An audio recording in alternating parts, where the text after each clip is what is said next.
une de Bonjour la France. Aujourd'hui, un couple de Haute-Garonne qui a décidé de nommer son fils né en août dernier Djihad. Ce choix très controversé a été signalé au procureur de la République qui devra trancher et dire si le petit garçon doit ou non changer de prénom. Pour commencer, Ariel Wiesman, vous nous parlez de cette histoire comme vous l'entendez ?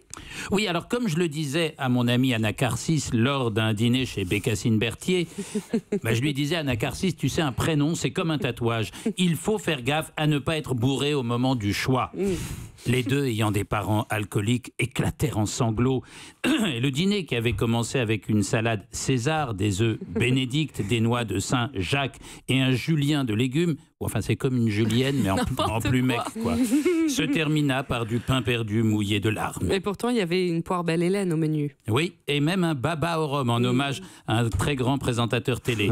Alors c'était sympa, cette idée de bouffer du prénom, mais on a vraiment vu à quel point c'est un sujet trop sensible. Car oui, il est loin le temps où tout était simple, où les rues de notre pays étaient remplies de femmes blondes qui criaient à tue-tête. Je m'appelle Michel. Ou de beaux moustachus qui lançaient à la cantonade. Je me présente, je m'appelle Henri. Il n'y en a plus beaucoup. Oui. Non, on s'y retrouvait à l'époque. Aujourd'hui, la justice de notre pays doit trancher sur l'attribution controversée du prénom Djihad à un innocent bambin.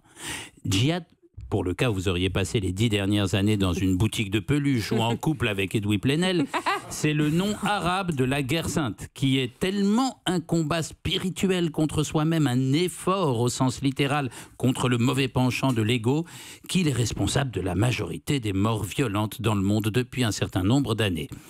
Appeler son fils Djihad, c'est pourtant possible. Et c'est même le prénom de 192 enfants, d'après le site Tendance Prénom, dont la moyenne d'âge est de 18 ans. Ça commence en 1984, année d'émergence d'Oussama Ben Laden, avec un pic d'attribution en 2011.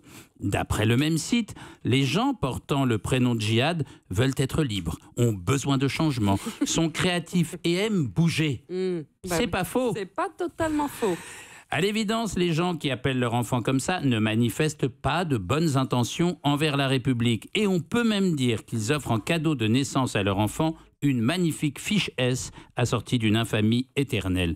Vous savez que 30 000 ISIS aux États-Unis ont signé une pétition pour qu'on cesse d'appeler Daesh ISIS en anglais. Vous savez, c'est le nom de Daesh en anglais. Oui, bien sûr. Mais il y a plus grave.